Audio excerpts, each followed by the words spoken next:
Good day, this is Ray. Today is Saturday, August 23rd, 2025. For me, another day of learning and growing. Hope that you, your family, friends, and loved ones are doing well and staying safe.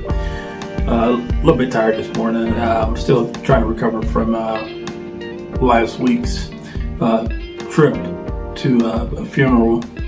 I kind of figured it would take me a while to get back up to par or to feel better after some time, because when I went to my friends and mentors funeral back in May, it took me about a week to recover from that. So I'm on track for it. So there's that. But the services were beautiful last week, and it was great to see relatives I hadn't seen and some of them in decades. And it made me think about how much I've moved around over the years and how much, I'm not a fan of it. As a matter of fact, I went to college out of state and ended up moving cross country. Moving cross country to continue my studies in music, and was out there for almost 10 years and moved back east, and then moved all the way out west for a couple of years, and just kind of been bouncing around. And now I've been here in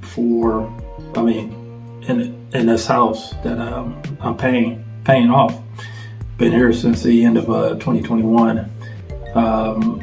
Been in the States since 2019, so 6 years now. And almost the longest time I've been in one place as an adult, which is kind of crazy to say.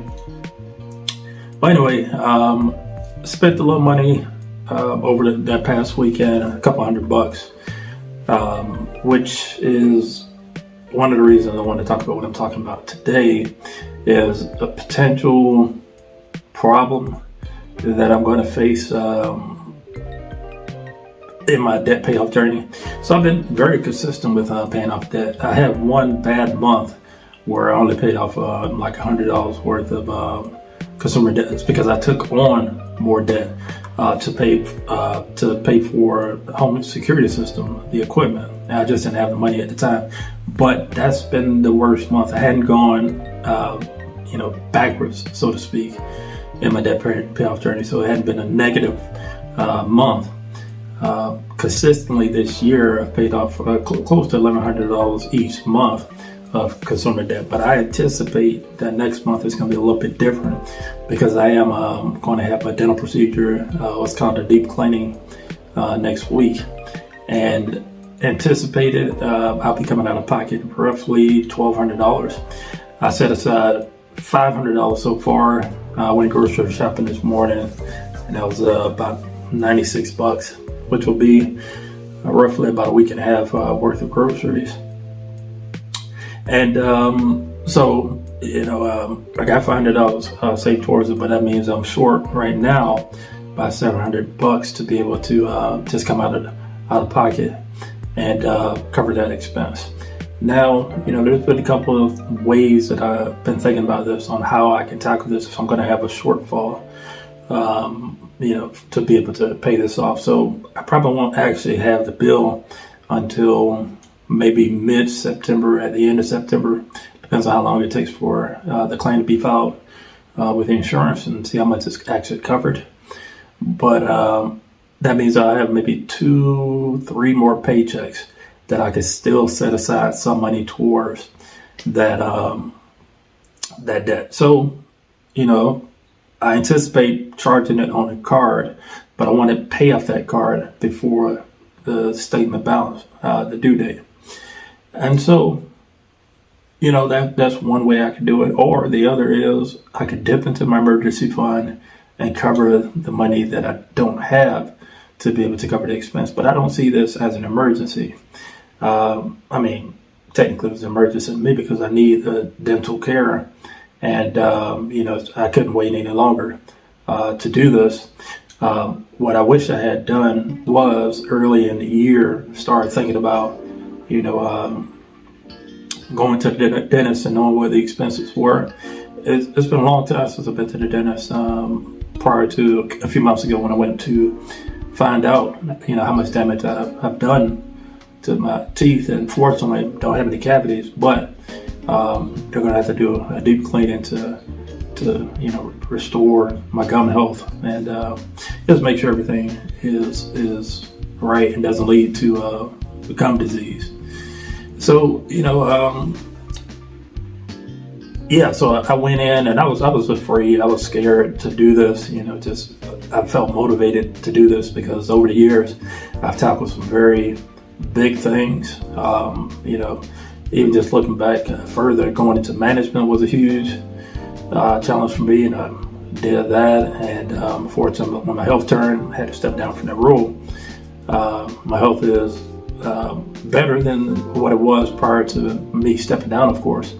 And it's been fairly stable over the years, so I'm grateful for that. But the other thing was, I tackled my health challenge, and was in and out of the hospital, getting labs drawn, getting procedures, scans, all sorts of things, dealing with health insurance, and dealing with medical debt and all that.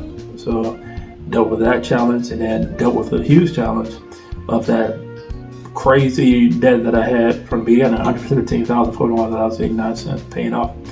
A lot of that debt, and as a matter of fact, I'm under $36,000. I'm sorry, I'm right at $36,000 of consumer debt. I'll give the final number to next week for the month, and then deciding to take on the challenge of going to the dentist, which freaks me out having somebody in my mouth. And the procedure actually that I'm going to have next week, I'm going to be in a chair for 3 hours. It freaks me out just a little bit, and I've heard that it can be quite painful for a few days after that. So, just trying to plan for that. I picked up some smoothies this morning in anticipation of next week not being able to eat solid foods. I'm taking off a couple of days to just deal with that recovery. So there is that. And so, I hadn't had bad months financially when it comes to paying off this consumer debt, but anyway, emergency fund maybe could be an option. But if I'm able to just set aside the $700 needed to be able to cover this expense, $700 more, then great. If not, then I may have to carry a little bit more debt over a period of a couple of months. So that's the other option. Charge it on the card, pay it off over, I give myself maybe 2 months to pay it off. But the thing I hate about that is that it will accrue interest unless I decide to take out another credit card that has like a 0 APR introduction, which my credit's good enough that I could do that. I might consider that as an option. We'll see. I still have some time to figure that out. But this is the journey.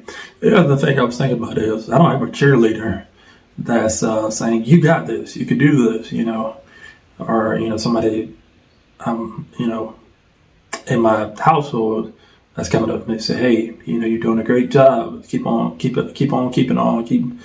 Stay strong. This is a marathon, and I've been doing it since June of 2020, paying down this much debt. And so I have to just remind myself, like, okay, why am I doing this? And as a matter of fact, I have a handout that I'm going to be offering soon as part of educating people on not in my budget and the deeper meaning of what it means to me. I've been wearing this hat now for a few weeks and gotten some positive feedback, and people are understanding the meaning behind it right off the bat. I think about my mentor who taught me how to budget right along, and I forget exactly how he said it. I can't afford it, something like that. So saying out of my budget, it's a little softer around the edges, and I think it's just easier to to say, and I will, start giving examples of how to use it in reality. So that'll be, if not, I wanted to talk about it this past week, but didn't get a chance to get around to it. So I'm going to get my final numbers next week, and then the week after that, we'll talk more about not in my budget, what it means, and how you can implement that in your day-to-day vocabulary. So anyway, that's my talk for today. That's my Ray talk. It's not a TED talk. So facing those challenges. Anyway, if you made it this far, feel free to like, comment, subscribe, hit the bell for notifications so when I post my videos. You can find me at youtube.com/@notmybudget. As always, thank you for watching. You all take care.